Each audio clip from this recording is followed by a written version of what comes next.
Everyone, welcome to our channel Sangeeta teacher. बच्चों, मुझे पता है इस लॉकडाउन की वजह से आप सभी बहुत बोर हो चुके हैं, राइट? तो अभी मैं आपको एक सॉन्ग सुनाती हूँ। मंजिल दूर दूर दूर है, मुश्किल पास है, फिर भी ख्वाब ख्वाब ख्वाब में ट्विंकल स्टार्स है। मंजिल दूर दूर दूर है, मुश्किल पास है, फिर भी ख्वाब ख्वाब ख्वाब में ट्विंकल स्टार्स है।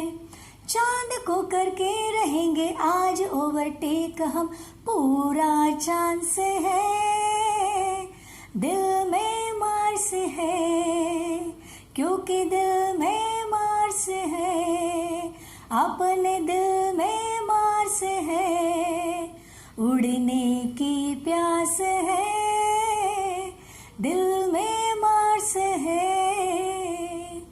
तो अभी आपको क्या करना है बच्चों, ये सॉन्ग जिस मूवी का है वो मूवी आपको पूरी देखनी है और उसके बाद आपको ये हमारा आज का वीडियो देखना है। तो चलिए फिर पूरे जोश और उल्लास के साथ शुरू करते हैं हमारा आज का ये वीडियो जिसका और आज का ये लेसन जिसका नाम है पृथ्वी से अग्नि तक, written by the great scientist, former president of India, the recipient of Bharat Ratna पुरस्कार। Yes, he is none other than the missile man of India, doctor APJ Abdul Kalam. तो जल्दी से इस वीडियो को सब्सक्राइब कर दीजिए और ऑलरेडी सब्सक्राइब कर दिया है तो लाइक और शेयर कर दीजिए। तो बढ़ते हैं अपने लेसन की ओर, पृथ्वी से अग्नि तक। पृथ्वी और अग्नि ये दोनों क्या है, मिसाइल्स है, लेकिन पृथ्वी जो है वो हमारी इंडिया की फर्स्ट मिसाइल है।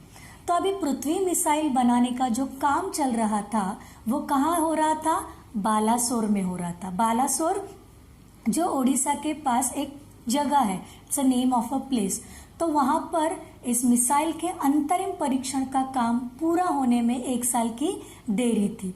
अंतरिम परीक्षण मतलब फाइनल इवैल्यूएशन और द फाइनल टेस्टिंग, उसके लिए 1 साल अभी बाकी था। तो हमने पृथ्वी के प्रक्षेपण के लिए, मतलब अब्दुल कलाम जी हमसे कह रहे कि पृथ्वी के प्रक्षेपण के लिए मतलब पृथ्वी के लॉन्च के लिए उन्होंने श्रीहरिकोटा अंतरिक्ष केंद्र मतलब space centre, Sriharikota space centre जो कि आंध्र प्रदेश में एक आइलैंड पर ये बसा हुआ है, स्पेस सेंटर। तो उस स्पेस सेंटर में विशेष सुविधाएं स्थापित की गई थी लॉन्चिंग के लिए, प्रक्षेपण के लिए। तो कौन कौन सी सुविधाएं थी?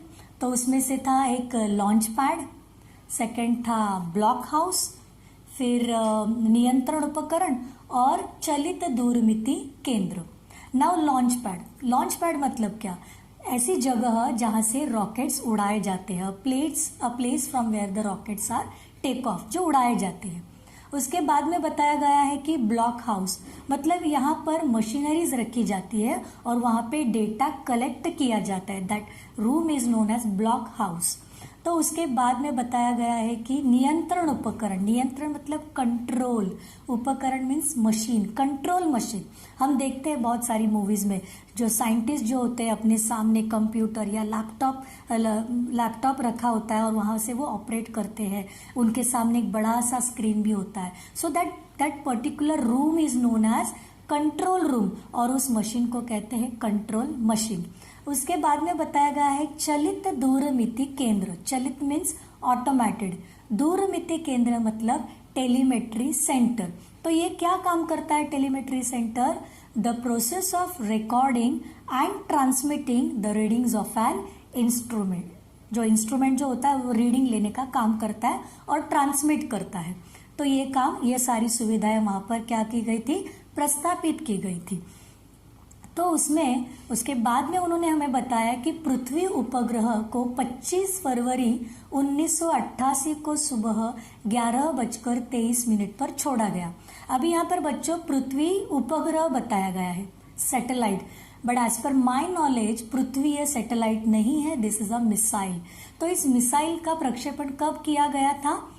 25 फरवरी 25 फरवरी 1988 को। कितने बजे वो प्रक्षेपण हुआ था उसका? सुबह 11:23 पर 11:23 को वो लॉन्च हुआ था। और ये जो लॉन्चिंग जो हुआ था ये देश के एक रॉकेट विज्ञान के इतिहास में एक युगांतरकारी घटना थी। ये जो मिसाइल जो लॉन्च हुई थी वो रॉकेट साइंस के हिस्ट्री में एक युगांतरकारी घटना, मतलब एक नए, मतलब वहां से उस समय से एक नए युग की शुरुआत हो रही थी। तो निर्देशित मिसाइल के क्षेत्र में एक आत्मनिर्भर देश के रूप में पृथ्वी के उद्भव ने संसार के सभी विकसित देश को विचलित कर दिया था। निर्देशित मिसाइल क्षेत्र, निर्देशित मतलब डायरेक्टेड, मतलब जो गोल होता है, जो टारगेट जो किया जाता है, सेट किया जाता है, मिसाइल का जो टारगेट सेट किया जाता है उसे कहते हैं निर्देशित मिसाइल क्षेत्र। तो उसमें हमारे देश ने, हमारे भारत देश ने आत्मनिर्भर बनाता हमारा देश, मतलब स्वावलंबी बनाता, सेल्फ डिपेंडेंट, मतलब हम उस चीज के लिए हमें किसी देश पर डिपेंड रहने की जरूरत नहीं थी। तो इस मिसाइल के रूप में इस मिसाइल ने एक नया जन्म लिया था। ओके, उद्भव मतलब जन्म, रीजन, ओरिजिन वी कैन से। तो उद्भव ने संसार के सभी विकसित देश को विचलित कर दिया था। ये जो पृथ्वी का जो लॉन्चिंग जो हुआ सक्सेसफुल, इसकी वजह से जो डेवलप कंट्री जो थी, तो उस डेवलप कंट्री को क्या हुआ, विचलित हो गए। दे ऑल वेर डिस्ट्रैक्टेड कि अरे ये क्या हो गया, क्योंकि ये जो मिसाइल की जो टेक्निक्स थी ये खाली गिने चुने देश के पास थी और अभी उस देश में हम भी आ चुके थे, इसीलिए वो सारे देश जो थे वो एकदम डिस्ट्रैक्टेड हो गए थे। और उसके बाद में सामर्थ्यशील नागरिक अंतरिक्ष उद्योग और व्यवहार्य मिसाइल आधारित सुरक्षा प्रणालियों ने भारत को चुनिंदा राष्ट्रों के समूह में पहुंचा दिया था। अभी क्या बताया यहाँ पे, सामर्थ्यशील नागरिक अंतरिक्ष उद्योग, मतलब स्पेस सेंटर रिलेटेड जो स्टडीज है, जो साइंटिस्ट ये जो स्टडीज कर रहे हैं उनमें, और हमारे प्रोटेक्शन के लिए जो मिसाइल्स बनाई जाती है, तो उस क्षेत्र में ये साइंटिस्ट जो स्टडीज करते हैं उस क्षेत्र में, और इस मिसाइल के क्षेत्र में अभी हमारा देश जो था वो भी अभी बाकी देशों जैसा जो विकसित जो देश थे उनके लिस्ट में अभी हमारा देश भी आ चुका था। डेवलप कंट्रीज के लिस्ट में अभी हमारे देश की गिनती हो रही थी। We have come in that list where all the develop countries were included. तो इसके बाद में उन्होंने कहा है, डॉक्टर अब्दुल कलाम जी ने हमें बताया कि क्या एक ही जो पृथ्वी है ये पर्याप्त होगा। पर्याप्त मतलब सफिशिएंट, मतलब इसका जो लॉन्चिंग सक्सेसफुली हुआ, क्या इसके बाद हमें आराम करना है कि हमारा चलो गोल अचीव हो गया, वी विल स्टॉप हियर? नहीं, वो रुके नहीं। उसके बाद में उन्होंने 4-5 मिसाइल्स का उन्होंने मिसाइल्स बनाए, जिसमें से है सूर्या, आकाश, नाग, धनुष, ऐसे 4-5 मिसाइल्स उन्होंने उसके बाद बनाए। और उसके बाद में अग्नि मिसाइल, तो उसी समय अग्नि को एक टेक्नोलॉजी प्रदर्शन परियोजना के रूप में विकसित किया जा रहा था, मतलब उसके ऊपर काम किया जा रहा था। उस अग्नि मिसाइल के ऊपर वो लोग अभी काम कर रहे थे, वर्कआउट कर रहे थे। तो इस प्रोजेक्ट के लिए, अग्नि के मिसाइल के इस प्रोजेक्ट के लिए हमारे भारत देश के जितने भी संसाधन थे, मतलब the resources which we had, तो वो क्या कर दिए थे, दाव पर लगा दिए थे। अभी दाव पर लगाना, ये क्या है, एक मुहावरा है। दाव पर लगाना मतलब क्या, कुछ पाने के लिए बदले में कुछ लगाना, मतलब संसाधन जो दाव में लगा दिए। तब इसमें कौन सी चीजें आ सकती है, द रिसोर्सेस, तो उसमें मैन पावर है, उसके बाद में मनी है, रॉ मटेरियल है, टैलेंट है। तो इन चीजों को इकट्ठा करके उस अग्नि के मिसाइल के ऊपर काम किया जा रहा था। तो इस तरह ये जो अग्नि जो थी उसी समय, तो उसके दाव पर लगा दिया था उन्होंने। तो इस अग्नि टीम में, अग्नि मिसाइल पर काम करने वाली जो टीम थी, उस टीम में कितने साइंटिस्ट थे आपको पता है? 500 से ज्यादा साइंटिस्ट उसमें थे। सॉरी, हाँ, 500 से ज्यादा, 500 से अधिक साइंटिस्ट उस पर काम कर रहे थे। और इन विशाल प्रक्षेपणों में अनेक संगठनों का नेटवर्क बनाया गया था। तो बच्चों, जब मिसाइल पर जब काम करते हैं साइंटिस्ट, तो खाली साइंटिस्ट नहीं होते वहाँ पर इंजीनियर्स होते हैं, कुछ वर्कर्स होते हैं, ऐसे अलग अलग डिपार्टमेंट होते हैं जिसमें वो लोग मास्टरी हो, तो उनका अलग अलग ऐसे नेटवर्क बनाया जाता है, टीम बनाई जाती है। तो इस तरह वो सारी टीम इकट्ठा होके उस पर काम करती है, उस मिसाइल पर काम करती है। तो इस तरह अग्नि मिसाइल पूरी तरह से तैयार हो चुकी थी। अभी उसका लॉन्चिंग करना था, तो लॉन्चिंग के लिए उसका डे जो था वो निर्धारित किया गया, मतलब फिक्स किया गया। तो कौन सा दिन था वो? 20 अप्रैल 1989, मतलब 20 अप्रैल 1989। तो ये जो अभ्यास जो हो रहा था या प्रक्षेपण जो हो रहा था, ये एक अभूतपूर्व अभ्यास होने जा रहा था। अभूतपूर्व मतलब अनोखा, मतलब इसके पहले ऐसी मिसाइल नहीं बनाई गई थी। तो ये अग्नि मिसाइल जो थी वो एडवांस थी, तो इसीलिए यह अनोखा अभ्यास होने जा रहा था। तो अंतरिक्ष प्रक्षेपण यान के विपरीत मिसाइल प्रक्षेपण में व्यापक स्तर पर सुरक्षा संबंधी खतरे होते हैं। ऐसा डॉक्टर अब्दुल कलाम जी ने हमें बताया कि जो लॉन्चिंग जो होती है वो 2 टाइप की होती है, एक स्पेसशिप की लॉन्चिंग होती है और एक मिसाइल की लॉन्चिंग होती है। तो ये दोनों में खतरे खाली किस में होते हैं? मिसाइल लॉन्चिंग में होते हैं, क्योंकि उसमें विस्फोटक पदार्थ होते हैं जो कहीं पर भी अगर गलत कुछ मिस्टेक हुई, सिस्टम में कुछ खराबी आई या टेक्निकल इश्यूज कुछ हुए तो क्या हो सकता है, उससे बहुत बड़ी हानि हो सकती है, बहुत से लोग मर सकते हैं। इसीलिए इसमें खतरे ज्यादा होते हैं, जिसमें स्पेसशिप में इतने खतरे नहीं होते। तो जो प्रक्षेपण की जो पूर्व तैयारी थी, मतलब जो प्री प्लानिंग जो थी, वो सारी प्री प्लानिंग उनके जो कार्यक्रम थे वो तय कार्यक्रम के अनुसार उनकी गतिविधियां जो थी, जो एक्टिविटीज थी, वो पूरी तरह से खत्म हो चुकी थी, पूरी हो चुकी थी। उसके बाद में now they all were ready for launching that Agni missile and all scientist were ready, the whole system, the whole department was ready.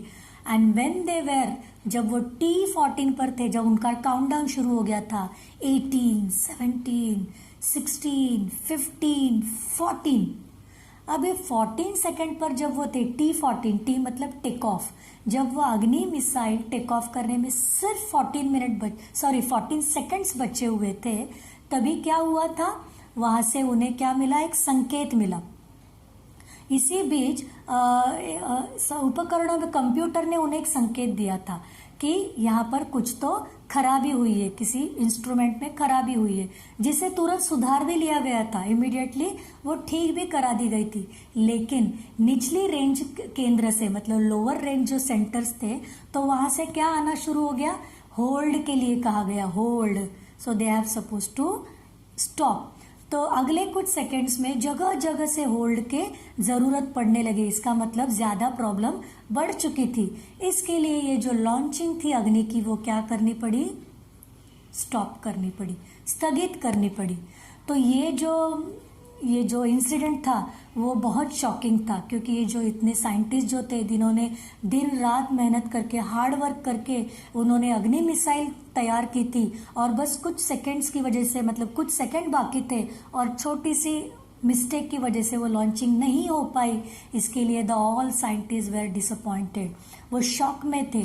और ये बात डॉक्टर अब्दुल कलाम जी को पता चल चुकी थी कि हमारे साइंटिस्ट सदमे में पहुंचे। तो उन्होंने क्या किया, उस टीम को वो मिलने के लिए गए। तो उस टीम पर मिलने के बाद उन्होंने उनका हौसला बढ़ाया। उन्होंने हौसला कैसे बढ़ाया, उन्होंने उनसे अपना एक अनुभव शेयर किया, एक एक्सपीरियंस शेयर किया। कौन सा अनुभव था उनका, SLV-3 का। तो उन्होंने उनसे क्या कहा, अरे आप इतने मायूस क्यों हो, मायूस होने की जरूरत ही नहीं है। जब मैं मिसाइल पर काम कर रहा था, जब मैं SLV-3 पर काम कर रहा था, उस समय मेरा ये जो प्रक्षेपण यान जो है, मेरा जो रॉकेट है, वो तो सीधा समुद्र में जाकर गिर गया था, खो गया था। समुद्र में मतलब ओशन में खो गया था, जहां पर उसे जाना चाहिए था वहां पर गया ही नहीं। तो लेकिन उसके बाद में उसकी वापसी कैसे हुई, सफलता से हुई। मतलब द नेक्स्ट ईयर, मतलब उसके बाद में तुरंत उन्होंने उस पर काम करना स्टार्ट किया और उसे तैयार भी किया गया, उस प्रक्षेपण यान को। तो इसलिए वो उन्हें समझा रहे थे, उन साइंटिस्ट को, कि आप लोगों ने कुछ भी खोया नहीं है, you have not lost anything, because your missile is in front of you, आपके सामने ही है। इसीलिए आप मायूस मत होइए। और ये जो मिस्टेक है, इस मिस्टेक को आप 8-10 दिनों में उसे सुधार भी सकते हो, ये कोई बड़ी मिस्टेक नहीं है। इस तरह उन्होंने उन साइंटिस्ट जो सदमे पे पहुंचे थे, उन्होंने उस जड़ता से उन्होंने उसको झकझोर कर बाहर निकाला। वो जो ट्रॉमा में थे, तो उन्होंने उस ट्रॉमा में से उन सभी को बाहर निकाला था by giving them a motivational words. बहुत मोटिवेट किया उन्होंने। तो इस तरह उनके जो विवरण था या उनके जो मोटिवेशनल वर्ड्स थे, वो सुनकर साइंटिस्ट के मन में एक वापस एक उमंग जाग उठी। Then they all were ready, वो लोग तैयार हो चुके और अगले 10 दिन तक दिन रात विस्तृत विश्लेषण के बाद जो जो कुछ रिक्वायरमेंट थी, जो जो कुछ प्रॉब्लम्स थे, उस पर उन्होंने वर्कआउट किया और 1 मई फिर वापस प्रक्षेपण का दिन उन्होंने डिसाइड किया। तो कौन सा दिन था वो? 1 मई 1989, मतलब 1 मई 1989। तो वो तैयार कर दिया गया, तो रेडी भी हो गया। लेकिन उसी दौरान अभी क्या हुआ? लेकिन स्वचालित कंप्यूटर जांच अवधि के दौरान, स्वचालित कंप्यूटर मतलब उस मशीन का मिसाइल जो चेकिंग की जा रही थी बाय ऑटोमेटेड कंप्यूटर, तो मिसाइल चेकिंग के दौरान उस स्वचालित कंप्यूटर ने बताया कि यहाँ में एक उपकरण कुछ काम नहीं कर रहा है। तो उन्होंने क्या बताया, जब वो T10 पर थे, T10 पर मतलब वो T मतलब टेक ऑफ, मैंने बताया आपको, तो 10 सेकेंड्स पर जब वो थे तभी उनको क्या आया, एक होल्ड का संकेत दिखाई पड़ा। कंप्यूटर पर उन्हें क्या दिखाई पड़ा? होल्ड का संकेत। Again 1 more time they have to stop the launching. Again second time वो लॉन्च नहीं कर पाए। तो बच्चों ये क्या होता है ना, देखो ये 2 बार हुआ ये इंसिडेंट, पहली बार हुआ फिर दूसरी बार भी हुआ। तो ये सारी जो चीजें हैं, ये जो स्थगित करना पड़ता है, ये आम बातें हैं। ये मिसाइल के फील्ड में दिस थिंग्स आर कॉमन। तो ये खाली अपने देश के साथ नहीं बल्कि अन्य देश जो विकसित जो है, तो उन देशों के साथ भी ये होते रहता है, ये अक्सर होता है। तो फिर उन्होंने, अब्दुल कलाम जी ने क्या किया, उन्होंने DRDL और RCI परिवार के 2000 से ज्यादा सदस्यों को उन्होंने किया था, संबोधित किया था। Now what is this DRDL? DRDL जो है वो DRDO की शाखा है। तो DRDL means what? Defence research and development laboratory.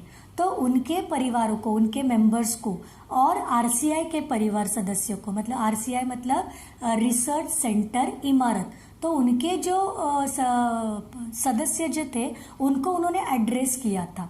तो उन्होंने वो क्या कह रहे थे उनको कि बहुत मुश्किल से ही कभी किसी प्रयोगशाला मतलब लेबोरेटरी को या R&D संस्थान को, R&D मतलब रिसर्च एंड डेवलपमेंट संस्थान को पहली बार अग्नि जैसी प्रणाली विकसित करने का अवसर मिलता है। ऐसे बहुत कम संस्थान होती है जिन्हें ये मौका मिलता है अग्नि जैसी मिसाइल पर काम करने का। And we are very lucky that we have got that opportunity, isn't it? ऐसा वो उन लोगों को बता रहे थे, अपना स्पीच दे रहे थे। तो वो क्या कहते हैं कि जब ये बड़ी बड़ी जो अपॉर्चुनिटीज जो आती है, तो स्वाभाविक रूप से अपने साथ साथ बड़े अवसर के साथ साथ चुनौतियां भी लेकर आती है। चुनौतियां मतलब चैलेंजेस भी लेके आती है। तो फिर हमें क्या करना है? उस चैलेंजेस को एक्सेप्ट करना है। तो हमें हिम्मत नहीं हारनी चाहिए। तो सबसे पहले उनको क्या कहते हैं वो, हमें हिम्मत नहीं हारनी चाहिए। सबसे पहले आत्मविश्वास होना चाहिए। तो समस्याओं को हमें हराने का मौका ही नहीं देना चाहिए। ये जो समस्याएं जो आती है, जो प्रॉब्लम्स आती है, उनको क्या हमें चांस नहीं देना है। किस चीज का चांस नहीं देना है? हमें डिफीट करने का चांस नहीं देना है, हमें हराने का चांस नहीं देना है। तो इसलिए वो क्या कहते हैं कि देश को हमसे सफलता से कम कुछ भी पाने का अधिकार नहीं है। देश को सिर्फ एक ही अधिकार है हमसे, और वो अधिकार कौन सा है? जीत पाने का अधिकार। इस तरह वो लोगों को बताते हैं। तो क्या वो कहते हैं कि आइए सफलता को लक्ष्य बनाए। सफलता मतलब सक्सेस। तो उस सक्सेस को हमें क्या बनाना है? अपना गोल बनाना है, अपना निशान बनाना है उसे। और जब वो अपना विवरण खत्म, अपना संबोधन जो था वो खत्म करने ही जा रहे थे, when he was about to finish his speech और द मोटिवेशनल वर्ड्स, तभी उन्होंने कुछ लोगों को कहते हुए सुना। मतलब वो साइंटिस्ट ही थे जो आपस में वो बात कर रहे थे कि अग्नि प्रक्षेपण की कामयाबी के बाद 1 महीने के अंदर अंदर हम सभी यहाँ पर इस सेंटर पर मिलेंगे, ऐसा वो लोग कह रहे थे। तो ये उन्होंने डॉक्टर अब्दुल कलाम जी ने सुना। ये तो किसी आश्चर्य से कम नहीं था। It was really surprising thing. Surprising था क्योंकि जो साइंटिस्ट जो पूरी तरह से सदमे में जा चुके थे, पूरी उनकी जो उमंग थी वो पूरी तरह से नष्ट हो चुकी थी, आज वो लोग ऐसी बातें कर रहे थे। मतलब दे वर डैम श्योर कि हमारी अभी कामयाबी तय है। ये सचमुच एक आश्चर्यकारक बात है।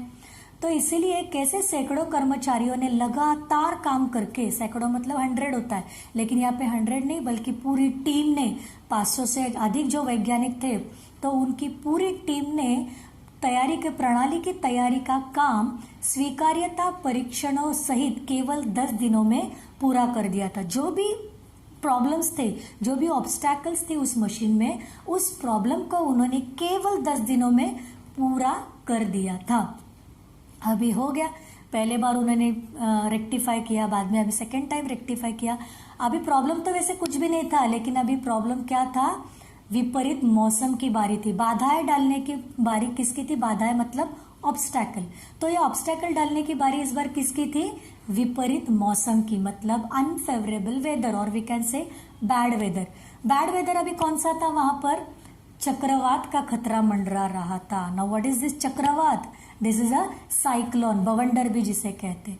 तो ये जो लॉन्चिंग जो होता है ना बच्चों, ये जो सिस्टम जो होती है मिसाइल की या मिसाइल बनाने की, या इनके साथ साथ और डिपार्टमेंट्स भी जुड़े हुए होते हैं और सिस्टम भी जुड़ी हुई होती है। तो ये जो वेदर जो डिपार्टमेंट है, मौसम का जो डिपार्टमेंट होता है, वो भी इनके साथ जुड़े हुए होते हैं, क्योंकि ये चीज़ भी बहुत जरूरी है प्रक्षेपण के लिए।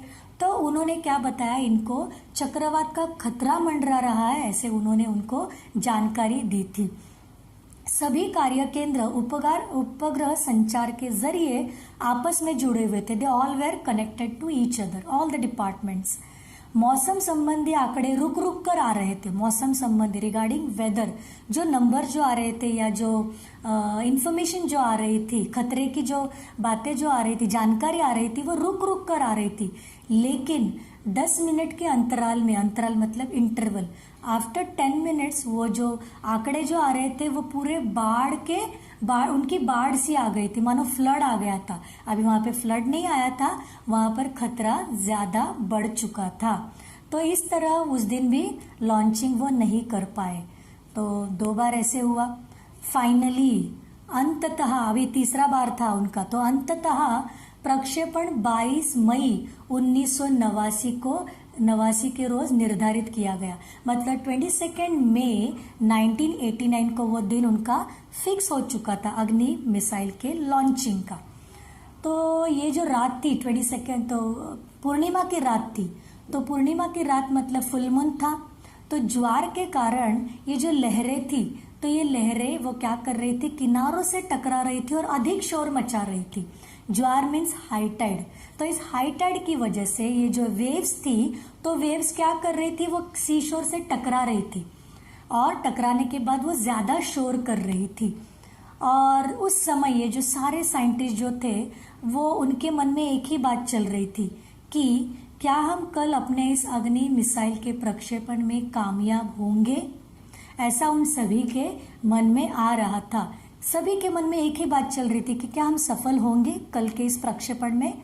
लेकिन किसी ने भी वो जो बात थी वो मुंह पर नहीं आने दी, ये सभी के मन में थी, क्योंकि वो जो सुंदर जो रात थी, उस सुंदर रात को वो खंडित नहीं करना चाहते थे, उसे वो ब्रेक नहीं करना चाहते थे। तो इस लंबी खामोशी के बाद तो जो रक्षा मंत्री जो थे, डिफेंस मिनिस्टर, तो उस रक्षा मंत्री महोदय ने डॉक्टर अब्दुल कलाम जी से कहा कि कल तुम अग्नि की कामयाबी का जश्न मनाने के लिए मुझसे क्या उपहार चाहोगे।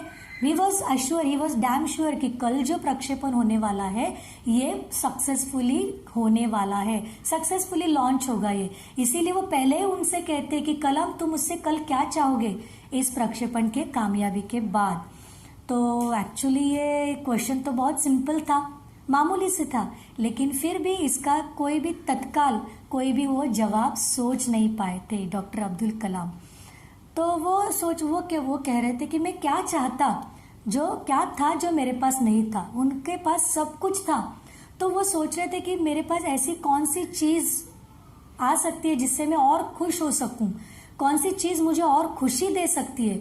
और बस तभी उन्हें याद आया और वो रक्षा मंत्री से बोले कि मुझे आरसीआई परिवार में लगाने के लिए, आरसीआई में लगाने के लिए 1 लाख पौधे की जरूरत है। RCI which I told you, research centre इमारत, तो वहां पर उनको 1 लाख सैपलिंग्स की जरूरत है। तो देखिए बच्चों, यहाँ पर अभी डॉक्टर अब्दुल कलाम जी ने अपने लिए कुछ भी नहीं मांगा, तो उन्होंने उस परिवार के लिए 1 लाख पौधों की मांग की थी। और अगले ही दिन सुबह 7:10 पर अग्नि मिसाइल प्रज्वलित हो उठी, मतलब लाइट अप हो उठी। स्टार्ट हो चुकी थी अभी वो। तो कौन सा टाइम था वो? सुबह 7:10 पर। तो बच्चों ये जो एक प्रक्षेपण था ना, ये एक परिपूर्ण प्रक्षेपण था। परिपूर्ण मतलब एक कंप्लीट लॉन्च था। तो सभी उड़ान मानक पूरे हुए थे। मतलब प्रक्षेपण के लिए जो जो गतिविधियां होती है, जो एक्टिविटीज़ होती है, जो फॉर्मेलिटीज़ होती है, वो सारी अभी पूरी हो चुकी थी। तो यह एक दुस्वप्न भरी नींद के बाद एक खूबसूरत सुबह में जागने जैसा था। दुस्वप्न मतलब एक बुरा सपना। जैसे रात में हम बुरा सपना देखते हैं, लेकिन सुबह उठने के बाद हम देखते हैं कि सिचुएशन कुछ और होती है, बहुत हैप्पी दिखाई देता है, अच्छा दिखाई देता है। तो उसी तरह ये बहुत सारे ऑब्स्टिकल आने के बाद अभी उनके सुबह जागने के बाद उनका वो लॉन्चिंग वो होने जा रहा था, प्रज्वलित हो उठा था। हम अनेक कार्य केंद्रों पर 5 साल की कड़ी मेहनत के बाद लॉन्च पैड पर आए थे। अब वो क्या कहते हैं, इस लॉन्च पैड पर वो कितने सालों के बाद आए थे? 5 साल के बाद। आफ्टर 5 years बड़ी कड़ी मेहनत की थी, हार्डवर्क किया था उन्होंने। और पिछले 5 हफ्तों में जो गड़बड़ियों की जो श्रृंखला थी, तो इस गड़बड़ियों की श्रृंखला की अग्नि परीक्षा से वो गुजर रहे थे। श्रृंखला मीन्स चेन, गड़बड़ियां यानी प्रॉब्लम्स। तो मानो प्रॉब्लम की एक चेन ही बन चुकी थी और उनको फेस कर करके अभी वो आगे आ चुके थे। लेकिन अंततः हमने यह करके दिखाया। ऐसा डॉक्टर कलाम जी कहते हैं कि फाइनली वी डिड इट, हमने वो करके दिखाया था। यह मेरे जीवन के एक महानतम क्षणों में से एक था। उनके लाइफ के जितने भी हैप्पीएस्ट मोमेंट थे, तो उन हैप्पीएस्ट मोमेंट में से this is one of the happiest moment. तो फिर उन्होंने बाद में बताया कि सिर्फ 600 सेकेंड्स की भव्य उड़ान ने उनकी सारी जो थकान जो थी वो एक पल में धो डाली। मतलब जितना हार्डवर्क उन्होंने किया था पूरी टीम ने, तो वो सारा हार्डवर्क सिर्फ 600 सेकेंड्स में पल में उनका 600 सेकेंड में उनकी थकान पूरी तरह से निकल चुकी थी। मतलब वो फाइनली वो जो लॉन्चिंग था वो सक्सेसफुल हो चुका था। तो इस तरह उन्होंने कहा कि सालों की मेहनत का क्या शानदार नतीजा मिला था। सालों की मेहनत, बहुत सालों की मेहनत थी उनकी। सिर्फ एक व्यक्ति नहीं बल्कि कितने सारे व्यक्ति, कितने सारे साइंटिस्ट इस मिसाइल के प्रोजेक्ट में काम कर रहे थे। तो इस सालों की मेहनत का उनको क्या शानदार नतीजा मिला था। The result was really awesome. तो इस तरह ये अपना लेसन खत्म हो चुका है।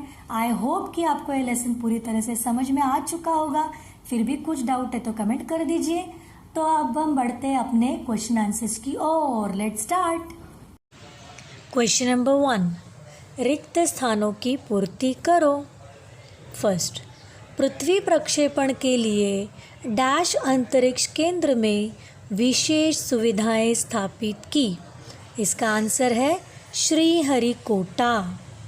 सेकंड, सिर्फ 600 डैश की भव्य उड़ान ने हमारी सारी थकान को एक पल में धो डाला।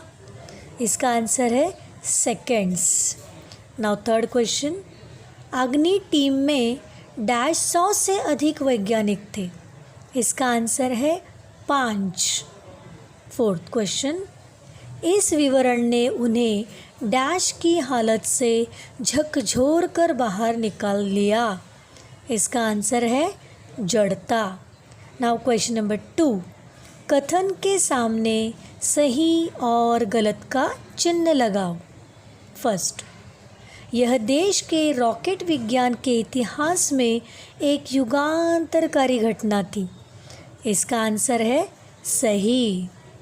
सेकंड, मैं अपनी टीम के सभी सदस्यों से नहीं मिल पाया। इसका आंसर है गलत। थर्ड, प्रक्षेपण एक अभूतपूर्व अभ्यास होने जा रहा था। इसका आंसर है सही। फोर्थ क्वेश्चन, ज्वार के कारण लहरें किनारों से टकराकर और अधिक शोर मचा रही थी। इसका आंसर है सही। क्वेश्चन नंबर 3, उचित जोड़ियां मिलाओ। अग्नि, मिसाइल, श्रीहरिकोटा अंतरिक्ष केंद्र, स्वचालित कंप्यूटर, ज्वार, लहरें।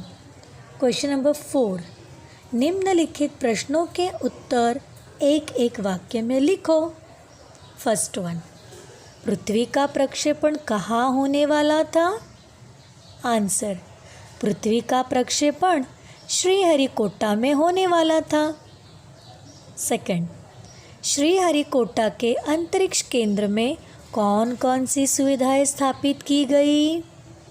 आंसर, श्रीहरिकोटा के अंतरिक्ष केंद्र में एक लॉन्च पैड, ब्लॉक हाउस, नियंत्रण उपकरण तथा चलित दूरमिति केंद्र आदि सुविधाएं स्थापित की गई। थर्ड, अग्नि के प्रक्षेपण के लिए कौन सा दिन निर्धारित किया गया? आंसर, अग्नि के प्रक्षेपण के लिए 20 अप्रैल 1989 का दिन निर्धारित किया गया। फोर्थ, विश्लेषण के बाद वैज्ञानिकों ने मिसाइल के प्रक्षेपण के लिए कौन सा दिन निर्धारित किया? आंसर, विश्लेषण के बाद वैज्ञानिकों ने मिसाइल के प्रक्षेपण के लिए 1 मई 1989 का दिन निर्धारित किया। क्वेश्चन नंबर 5, निम्नलिखित प्रश्नों के उत्तर 3-4 वाक्यों में लिखो। फर्स्ट, भारत को चुनिंदा राष्ट्रों के समूह में किसने पहुंचा दिया? आंसर, पृथ्वी मिसाइल का प्रक्षेपण सफल हो गया था। हमारे देश के रॉकेट विज्ञान के इतिहास में यह एक बहुत बड़ी घटना थी।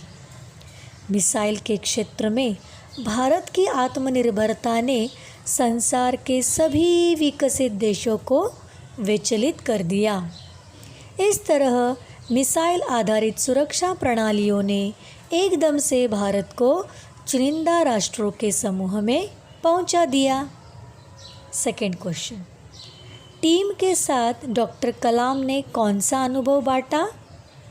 आंसर, डॉक्टर कलाम ने टीम के साथ SLV 3 का अनुभव बांटा। उन्होंने बताया, मेरा प्रक्षेपण यान समुद्र में गिरकर खो गया था, लेकिन फिर भी मुझे अगली बार अपने अभियान में सफलता प्राप्त हुई। आप लोगों की मिसाइल अभी तक आपके सामने है। वास्तव में आप 1-2 हफ्ते इस पर काम करके इसमें सुधार ला सकते हैं। थर्ड क्वेश्चन, अग्नि का प्रक्षेपण पहले स्थगित क्यों करना पड़ा? आंसर, अग्नि के प्रक्षेपण के लिए 20 अप्रैल 1989 का दिन निर्धारित किया गया। जिस समय वैज्ञानिक T-14 पर थे, अग्नि का प्रक्षेपण होने ही वाला था कि कंप्यूटर ने संकेत दिया कि कोई एक उपकरण ठीक से काम नहीं कर रहा है, इसलिए उन्हें अग्नि का प्रक्षेपण पहले स्थगित करना पड़ा। फोर्थ क्वेश्चन, रक्षा मंत्री ने डॉक्टर कलाम से कब और क्या पूछा था? आंसर, अंततः अग्नि के प्रक्षेपण के लिए 22 मई 1989 का दिन निर्धारित किया गया। तब रक्षा मंत्री जी ने कलाम जी से पूछा कि कलाम, कल तुम अग्नि की सफल के प्रक्षेपण का जश्न मनाने के लिए मुझसे क्या उपहार चाहोगे? नेक्स्ट क्वेश्चन नंबर 6, समानार्थी शब्द। वर्ष, साल, धरती, माता, आग, अग्नि, सागर, समुद्र, दिवस, दिन, निशा, रात, प्रश्न, सवाल, निद्रा, नींद, परिश्रम, मेहनत। Thank you.